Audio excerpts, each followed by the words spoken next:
നമസ്കാരം. ഇന്ന് prawns ghee roast എങ്ങനെയാണ് തയ്യാറാക്കുന്നതെന്ന് നോക്കാം. അതിനായി ഞാനിവിടെ 1 കിലോ പ്രോൺസ് കഴുകി വൃത്തിയാക്കി വെച്ചിട്ടുണ്ട്.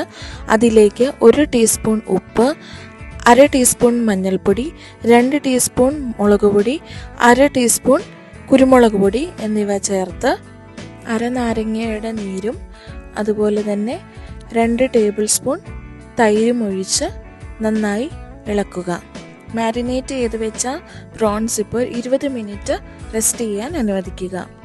ഞാൻ 20 മിനിറ്റ് ഫ്രിഡ്ജിലാണ് വെക്കുന്നത്.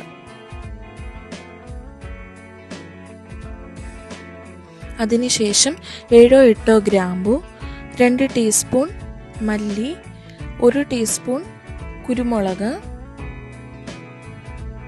1 ടീസ്പൂൺ പെരിഞ്ജീരകം, 1 ടീസ്പൂൺ നല്ല ജീരകം, 1/2 ടീസ്പൂൺ ഉലുവ, 5 വറ്റൽമുളക് എന്നിവ ഒരു പാനിലിട്ട് ഡ്രൈ റോസ്റ്റ് ചെയ്ത് എടുക്കുക.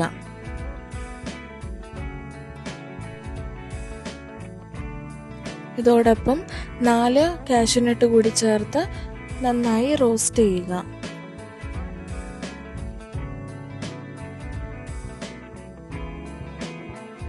ഇപ്പോൾ ഫ്ലെയിം ഓഫ് ആക്കിയതിന് ശേഷം ചൂടാറാൻ അനുവദിക്കുക. ശേഷം ഈ മസാലകളെല്ലാം പൊടിച്ചെടുത്ത് അതിലേക്ക് ഒരു ചെറിയ പീസ് ഇഞ്ചിയും 6 അല്ലി വെളുത്തുള്ളിയും ചേർത്ത് കുറച്ച് വെള്ളവും ഒഴിച്ച് നല്ല പേസ്റ്റ് രൂപത്തിലാക്കി എടുക്കുക. ഇനി ഇതേ പാനിലേക്ക് തന്നെ 4 ടേബിൾ സ്പൂൺ നെയ്യ് ചേർക്കുക. നെയ്യ് ചൂടായതിന് ശേഷം മാരിനേറ്റ് ചെയ്ത് വെച്ച പ്രോൺസ് ഓരോന്നായി ചേർത്ത് ഫ്രൈ ചെയ്യുക. അല്പസമയത്തിന് ശേഷം നമ്മുടെ പ്രോൺസിൽ നിന്നും വെള്ളം ഊറിയിറങ്ങാൻ തുടങ്ങും. തുടർച്ചയായി ഇളക്കിക്കൊണ്ടിരിക്കുക. 1/4 വേവാകുമ്പോൾ പ്രോൺസ് കോരി മാറ്റുക.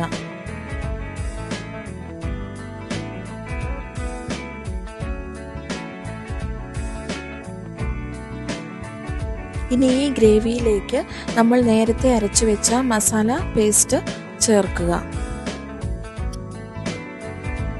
നന്നായി ഇളക്കി കൊടുക്കുക. മസാലയുടെ പച്ചമണം മാറുന്നിടം വരെ നന്നായിട്ട് ഇളക്കിക്കൊണ്ടിരിക്കുക. അതിനുശേഷം 1 ടീസ്പൂൺ ഉപ്പ് കൂടി ചേർക്കുക. ഇനി 2 ടേബിൾ സ്പൂൺ നെയ്യ് ചേർത്ത് ഇളക്കുക. ഇപ്പോൾ നമ്മുടെ മസാല ഏകദേശം കുറുകി വന്നിട്ടുണ്ട്. അതിലേക്ക് നമ്മൾ നേരത്തെ മാറ്റി വെച്ചിരുന്ന പ്രോൺസ് ചേർത്ത് കൊടുക്കുക.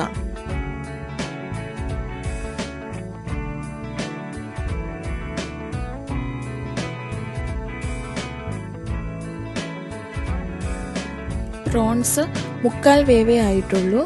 അപ്പോൾ ഇനി അത് നന്നായി കുക്ക് ചെയ്യുന്നതിനായി 1/4 കപ്പ് വെള്ളം ചേർത്ത് അടച്ചു വെച്ച് വേവിക്കുക.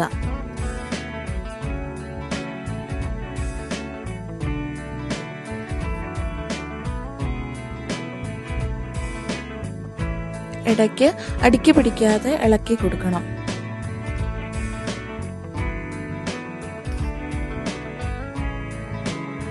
ഇപ്പോൾ പ്രോൺസ് നന്നായിട്ട് വെന്ത് കിട്ടിയിട്ടുണ്ട്. ഇനി നമുക്കിതിൻ്റെ ഗ്രേവി വറ്റിച്ചെടുക്കണം. അതിനായി തുടർച്ചയായി ഇളക്കി കൊടുക്കുക. ഇപ്പോൾ നമ്മുടെ രുചികരമായ പ്രോൺസ് ഗീ റോസ്റ്റ് ഇവിടെ തയ്യാറായിട്ടുണ്ട്. ഇതൊരു സർവിംഗ് ബൗളിലേക്ക് മാറ്റാം. എല്ലാവരും ട്രൈ ചെയ്ത് നോക്കുക. ഫീഡ്ബാക്ക് സെൻഡ് ചെയ്യുക. ഒപ്പം ചാനൽ സബ്സ്ക്രൈബ് ചെയ്യുക.